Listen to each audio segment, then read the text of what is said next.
ఈ యొక్క కృష్ణానది పక్కన డిసైడ్ చేయాలి 2014-19లో గౌరవనీయ ముఖ్యమంత్రి గారు నిర్ణయించడం.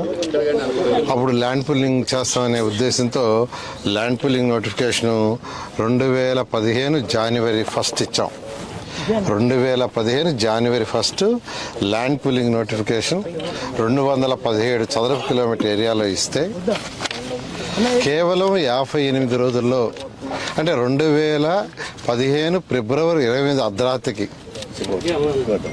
2015 ఫిబ్రవరి 28వ తేదీ అర్ధరాత్రి కల్లా, అంటే 58 రోజుల్లో ఒక్క లిటికేషన్ లేకుండా 34,000 ఎకరాలను రైతులు అమరావతి రాజధాని కోసం ఇచ్చారు, సాక్రిఫైస్ చేశారు.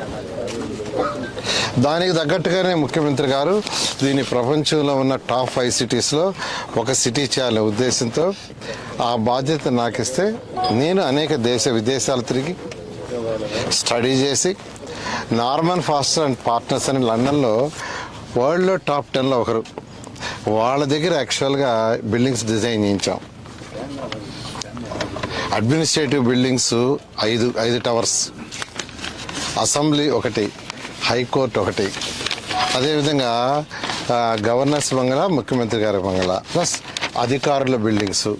ఇప్పుడు అధికారుల బిల్డింగ్స్ తీసుకుంటే మొత్తం 4,053 అపార్ట్మెంట్లు, 4,053 అపార్ట్మెంట్స్.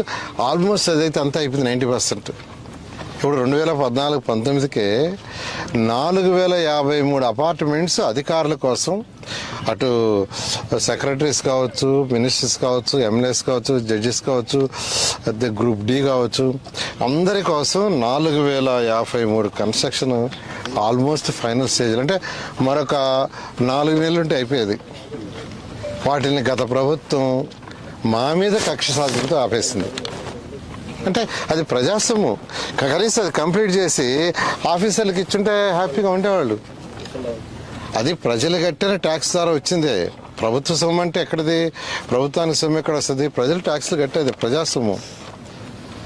గత ప్రభుత్వం ఈ 4,053 అపార్ట్మెంట్స్ని అలాగనే వదిలేశారు. అదేవిధంగా నార్మన్ ఫాస్టర్ వాళ్ళ దగ్గర అసెంబ్లీ 250 మీటర్లు ఎత్తుది. ఎందుకంటే అసెంబ్లీ జరిగే జనరల్గా సంవత్సరంలో 40 రోజులు, 50 రోజులు, అంత 60 రోజులు మ్యాక్సిమం. జనరల్గా 40 రోజులు జరగద్ది.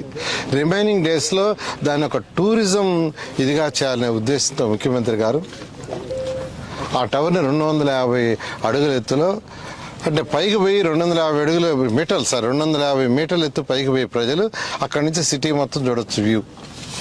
అలాంటి డిజైన్ చేయించి దాన్ని యాక్చువల్గా వర్క్ స్టార్ట్ చేసి మొదలుపెట్టాం. అదేవిధంగా అడ్మినిస్ట్రేషన్కి అందరూ అధికారులు ఒకే దగ్గర ఉండాలా.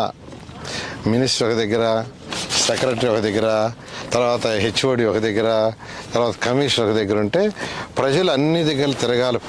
ఏదైనా పని ఉంటేని ముఖ్యమంత్రి గారు ఆలోచించి అందరినీ ఒకే ఫ్లోరు లేదా 2 ఫ్లోర్లు 3 ఫ్లోర్లో ఉండేటట్టుగా మంత్రి, సెక్రటరీ, వాళ్ళ యొక్క కమిషనర్, డైరెక్టర్స్ అండ్ వాళ్ళ స్టాఫ్ మొత్తం ఉండేటట్టుగా ఎక్సలెంట్గా 5 టవర్లు డిజైన్ చేశారు.